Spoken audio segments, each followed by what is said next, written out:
Assalamualaikum warahmatullahi wabarakatuh. Sahabat muslim yang dirahmati Allah, siapa di antara kita yang tidak pernah berdoa? Kita semua pasti pernah, bahkan sering, memohon kepada Allah, berharap setiap doa segera dikabulkan. Tapi kenyataannya, tidak semua doa langsung terkabul. Mengapa bisa begitu? Apa penyebabnya? Dalam video kali ini, mari kita simak penjelasan penuh hikmah dari guru kita tercinta, Ustadz Adi Hidayat, tentang hal-hal yang bisa menjadi penghalang terkabulnya doa. Sebelum menyimak, jangan lupa tuliskan doa terbaik untuk Ustadz Adi Hidayat di kolom komentar. Semoga Allah senantiasa menjaga beliau, memberikan kesehatan, keberkahan, dan kekuatan dalam menyampaikan ilmu. Selamat menyimak, semoga bermanfaat.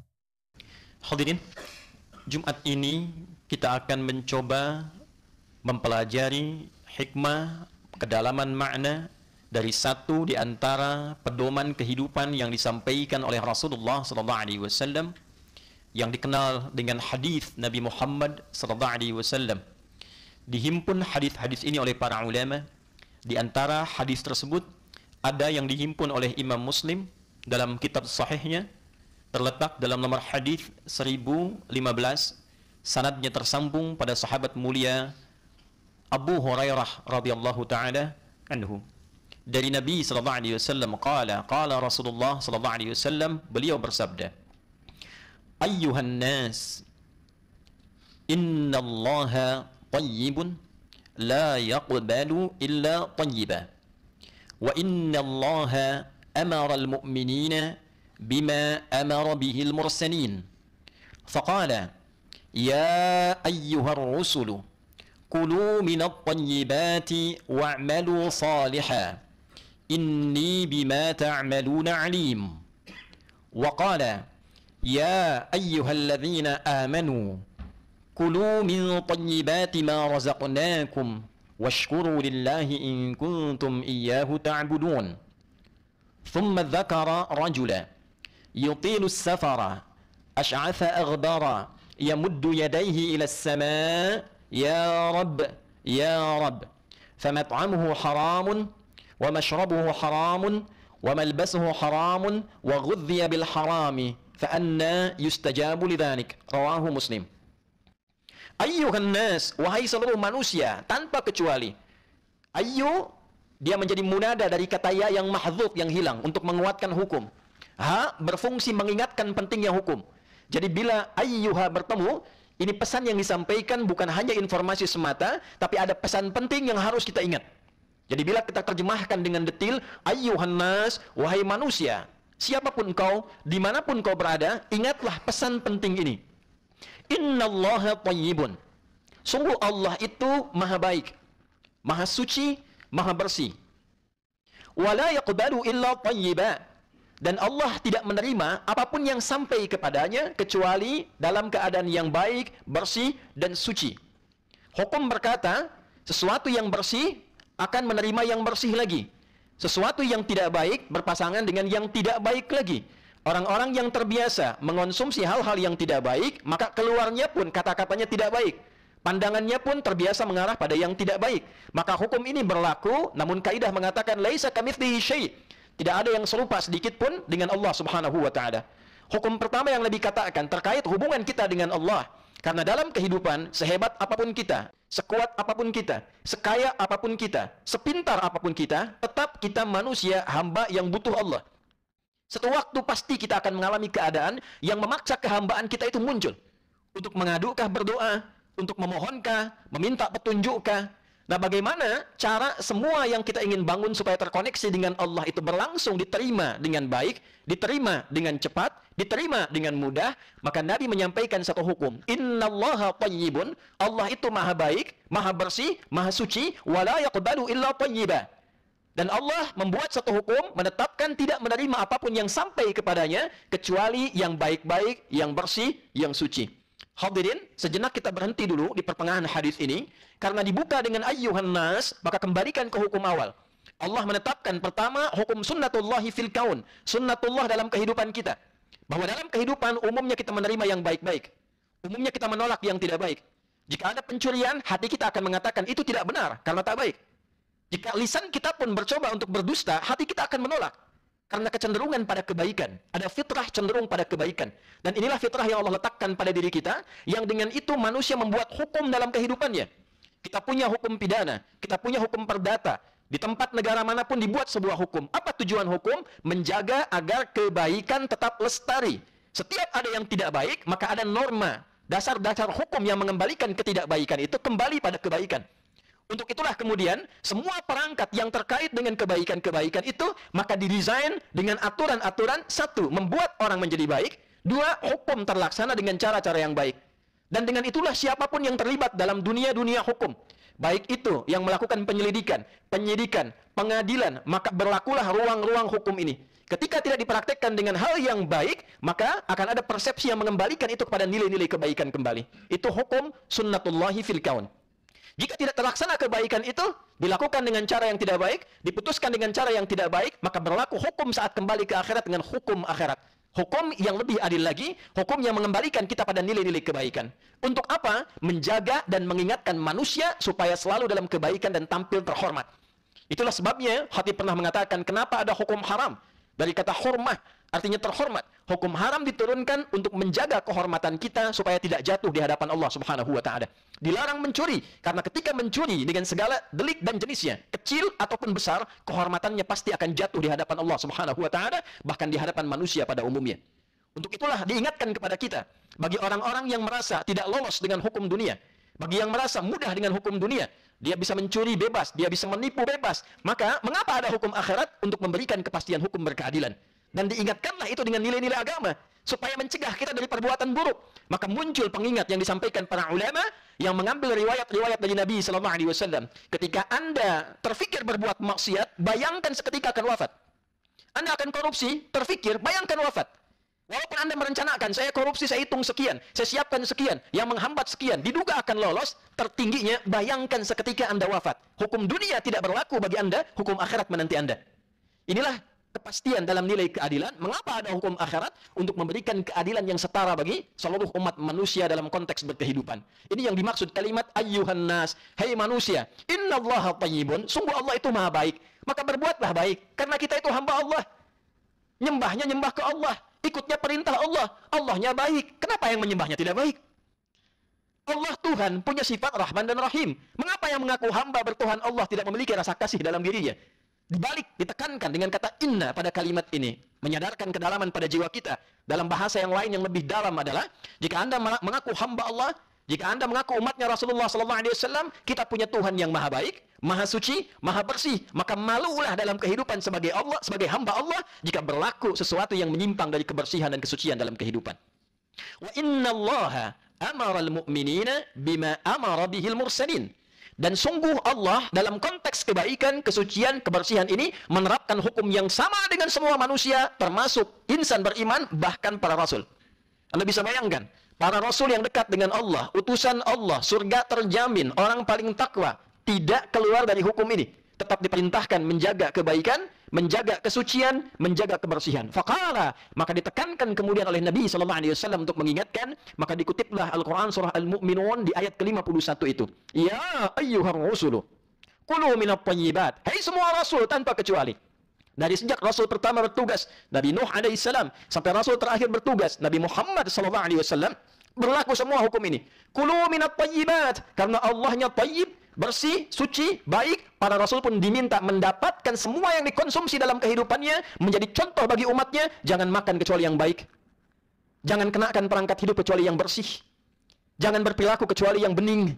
Tunjukkan kebaikan itu, tunjukkan bahwa Anda itu utusan Allah, tunjukkan bahwa Anda itu adalah orang-orang yang menyampaikan risalah Allah. Karena Allahnya baik, risalahnya baik, rasulnya diminta mencontohkan. Lalu kemudian rasul menyampaikan pada siapa? Pada orang-orang yang yakin, ingin jadi baik, ingin jadi bersih.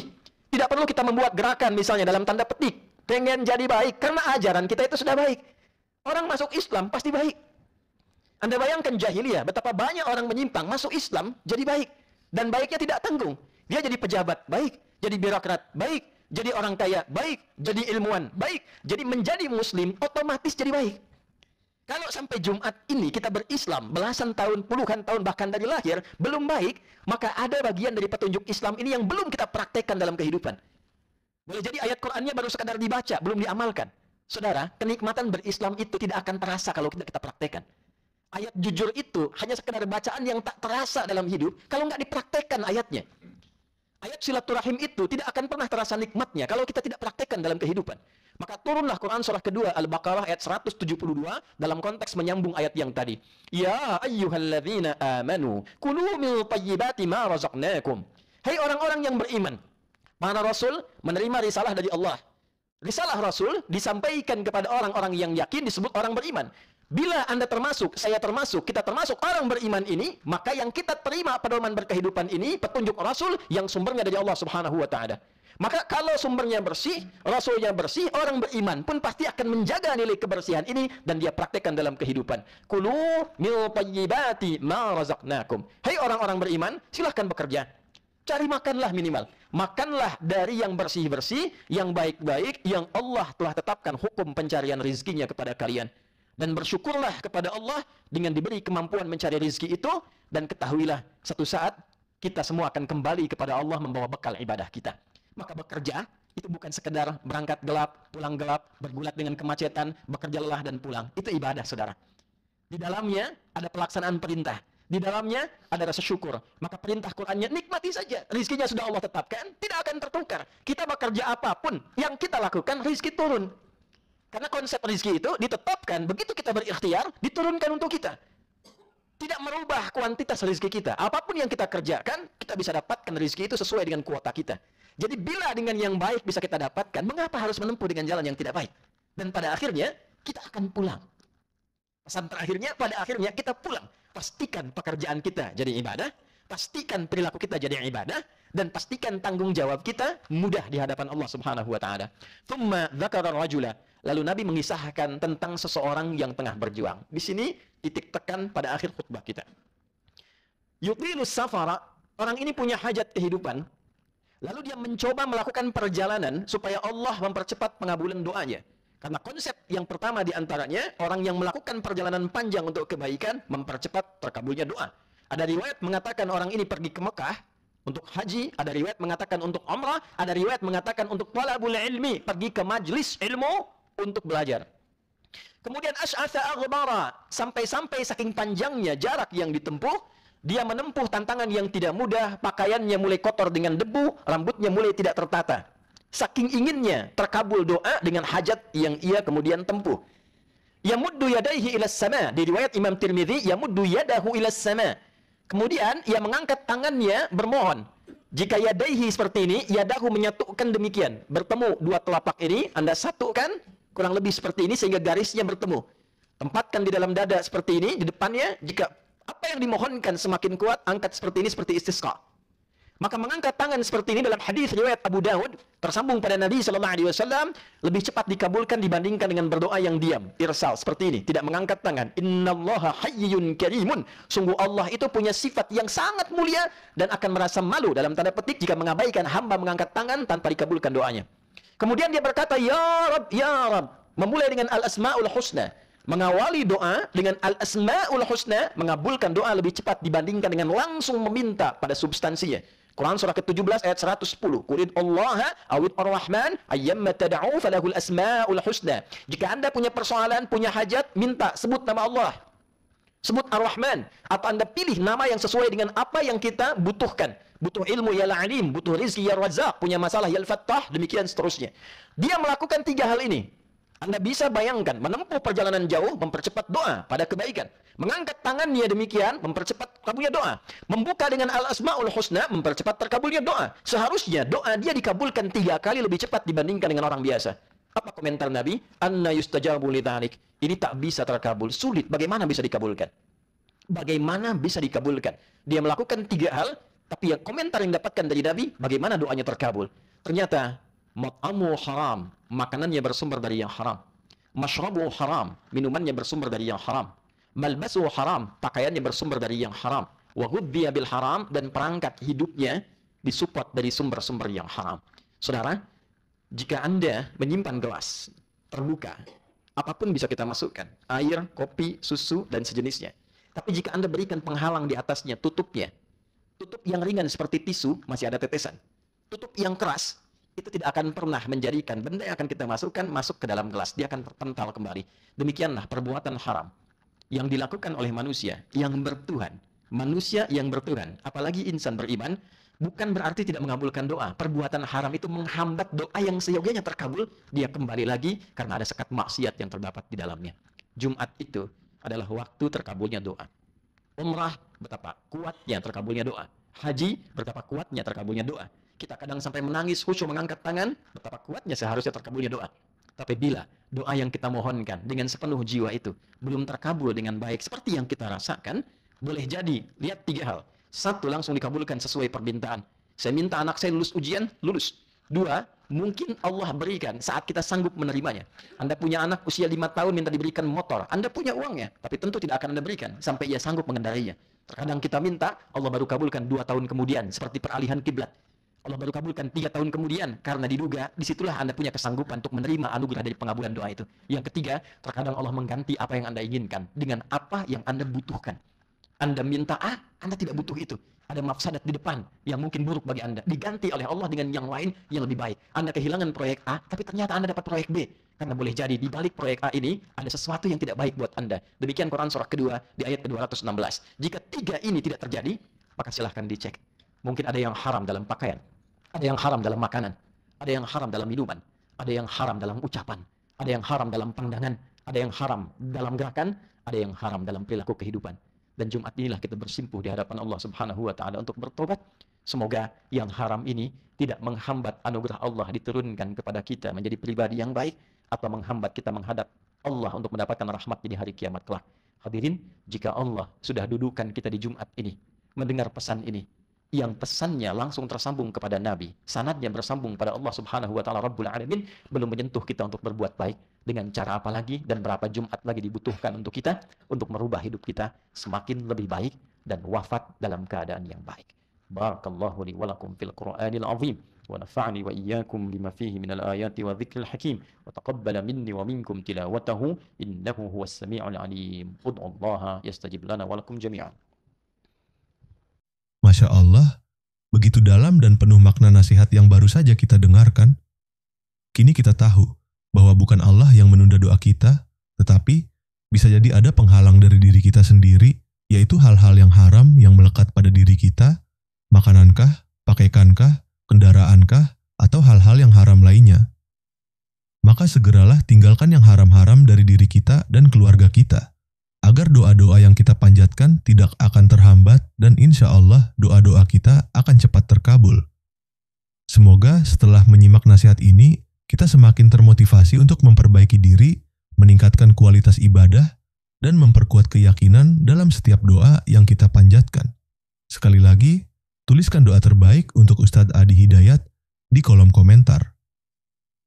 Dukung terus dakwah ini dengan like, bagikan video ini kepada orang-orang tercinta, dan subscribe channel ini agar kita semua menjadi jalan tersebarnya ilmu yang bermanfaat. Wassalamualaikum warahmatullahi wabarakatuh.